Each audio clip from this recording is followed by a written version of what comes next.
इस राक्षस ने एक जादुई भोंपू में जोर से फूंक मारी। तभी आवाज की तरंगों ने एक खास रूप लिया और शंख से निकलकर सीधे एक रेलवे पुल पर जा गिरी। बहुत सारे पत्थर और धूल उड़ने के साथ ही पुल के बीच में एक बड़धा सा छेद हो गया। बेकाबू हो चुकी ट्रेन अब उस टूटे हुए पुल की तरफ बढ़ रही थी। तभी एक आदमी ने फुर्ती से अपनी सुनहरी छड़ी को जमीन में गाड़ दिया। जैसे जैसे छड़ी से एक सुनहरी रोशनी निकलने लगी, उसने घर्षण बढ़ाकर उस भारी भरकम ट्रेन को रोकने की कोशिश की। अपनी ताकत और उस जादुई हथियार के दम पर उसने ट्रेन को बिल्कुल पुल के किनारे पर रोक लिया। फिर रास्ते में खड़े राक्षस को देखकर उसने अपनी जादुई छड़ी उठाई और सीधे उससे मुकाबला करने लगा। मगर किसी ने सोचा भी नहीं था कि इन दो महान शक्तियों के बीच की लड़ाई इतनी कांटे की होगी। दोनों दिव्य हथियार की शक्ति बराबर थी। नीचे गिरने के बाद दोनों ने बिना वक्त गंवाए एक दूसरे के हथियार उठा लिए और फिर से लड़ने को तैयार हो गए। लेकिन राक्षस उस जादुई छड़ी की शक्ति का इस्तेमाल नहीं कर सका। लड़के ने कहा, यह केवल अच्छाई के लिए है, तुम्हारे जैसे बुरे लोग इसे नहीं चला सकते। भले ही वह अब एक साधारण लोहे की छड़ थी, फिर भी वह दुश्मन उससे बहुत अच्छा लड़ रहा था। दूसरी तरफ उस जादुई छड़ी के बिना आदमी की ताकत काफी कम हो गई थी। जल्द ही एक गलती हुई और उसे ठोकर मारकर गहरी खाई में फेंक दिया गया। जब लगा कि सब कुछ खत्म हो गया है, तभी अगले ही पल वहां एक विशाल ईगल प्रकट हुआ। समय पर पहुंचे उस विशाल बाज ने गिरते हुए आदमी को सुरक्षित बचा लिया। अगले ही पल उसके हाथ में मौजूद गोल्डन छड़ी सुनहरी रोशनी से जगमगा उठी। वह नई ताकत के साथ वापस लौटा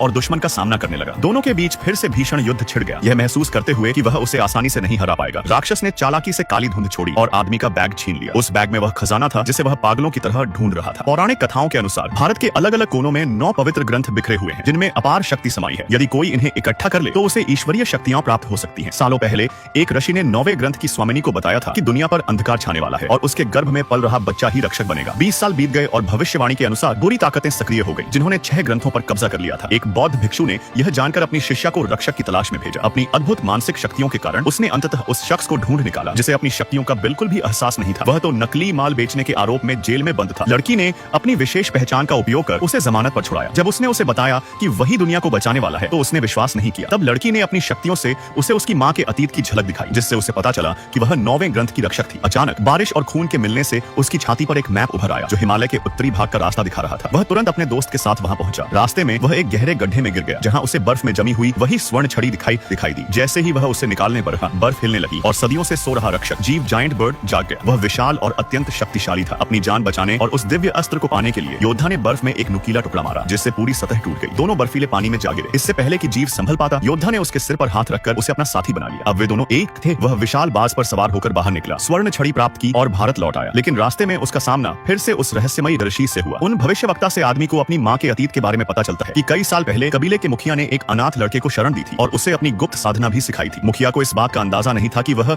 लड़का स्वभाव से ही दुष्ट निकलेगा, जिससे मुखिया का दिल पूरी तरह टूट गया। उसके बाद से ही लड़के के मन में नफरत भर गई। उसने अपने कबीले के लोगों को अभिशप्त कंगन दिए ताकि वह उन सभी को अपने वश में कर सके। यहाँ तक कि उसने मुखिया को भी अपने जादू से बांध दिया और कबीले के पवित्र ग्रंथ चुरा लिए।